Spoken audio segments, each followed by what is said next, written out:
otak itu dibangun dengan sel-sel neuron, ya, dengan sel-sel saraf, ya, dibangun oleh sel-sel saraf, ya, yang namanya neuron. Yang tadi kita sebutkan neuroparenting itu terdiri ada dua kata, neuron, gitu ya, dan parenting. Neuron itu ini sel saraf ini, ya, parenting itu pengasuhan. Apa hubungannya pengasuhan dan sel saraf? Ternyata proses pengasuhan, ya, termasuk pendidikan, itu terjadinya di tingkat sel-sel saraf. Artinya kalau sel-sel sarafnya anak-anak kita itu bermasalah, pasti bermasalah pengasuhan, pasti. Belajarnya juga pasti bermasalah. Oke ya? Oke, kita lanjutkan. Nah, selain neuron, ya, otak juga dibangun oleh sel penunjang, ya, sel pendukung, ya, yang disebut dengan sel glia. Ini ada beberapa referensi yang mengatakan di otak itu ada sel neuron aktif, ada sel neuron yang tidak aktif. Ada yang katakan gitu ya, di referensi ya, gitu ya. Sel neuron aktif itu jumlahnya 100 miliar kurang lebih, ya. Kita pakai referensi yang banyak melaporkan, meskipun sudah dinamis ini sekarang, ya. Ada yang mengatakan 130 miliar, ada yang mengatakan 187 miliar dan seterusnya, ya.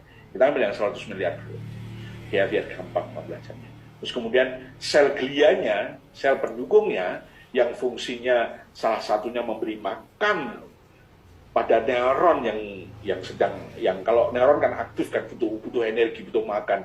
Yang mensuplai makanan itu yang namanya neuron pendukung tadi yang disebut glia, ya, atau neuroglia. Fungsinya memberikan makan. Selain memberikan makan, fungsi neuroglia itu memfiksir,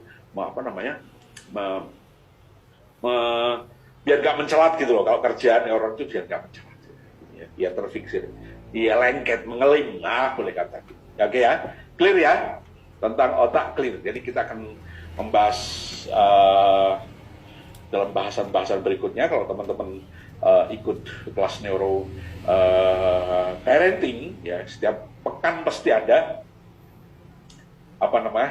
sharing kulon, ya, kuliah online neuroscience, bisa parenting, ya, neuroscience aplikatif, ya, bisa neuroparenting, bisa neuro teaching, bisa neuro leadership, ya. Saya mengampu 3 itu. Kalau neuromarketing apa-apa udah teman-teman yang lain. Oke? Clear ya teman-teman ya? Oke.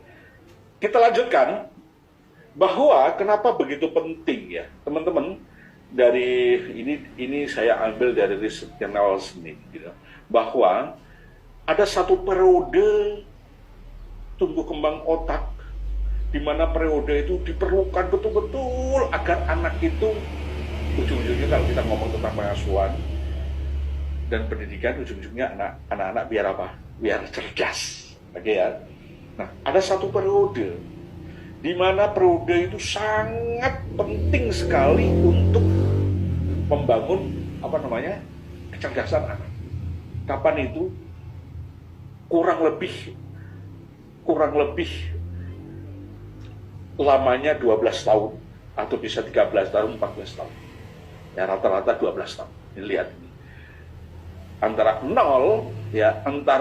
ini anak lahir sampai 7 tahun, lihat ini perkembangannya. Jadi selalu saya mengatakan, perhatikan anak-anak PAUD Anda, perhatikan anak-anak prasekolah Anda, gitu ya.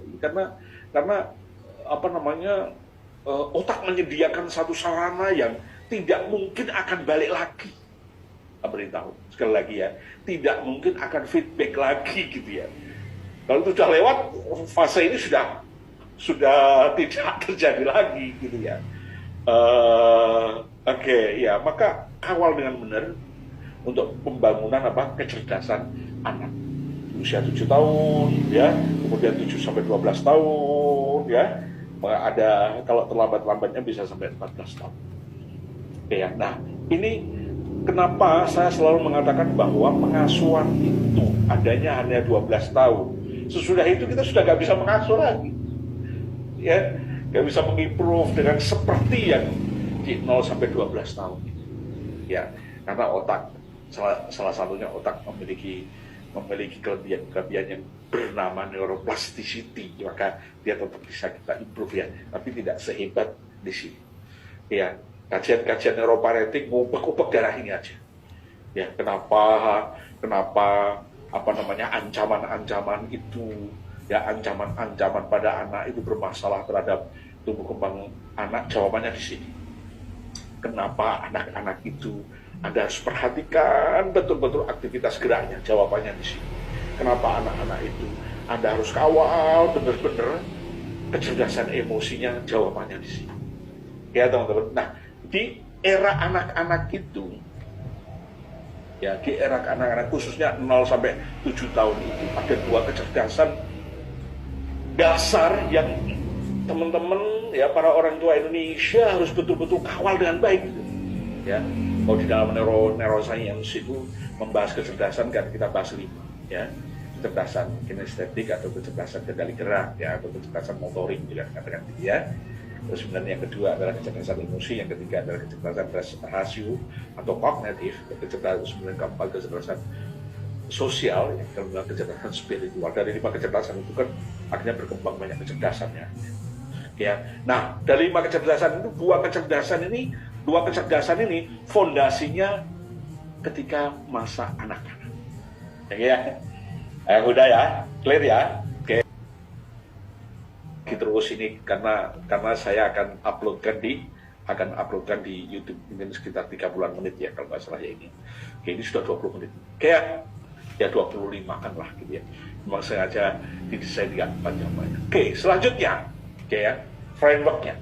Kita sudah tahu tujuan utama apapun Anda akan mendesain anak Anda jadi anak soleh soleha, anak Anda akan menjadi anak-anak yang hebat dan semuanya gitu.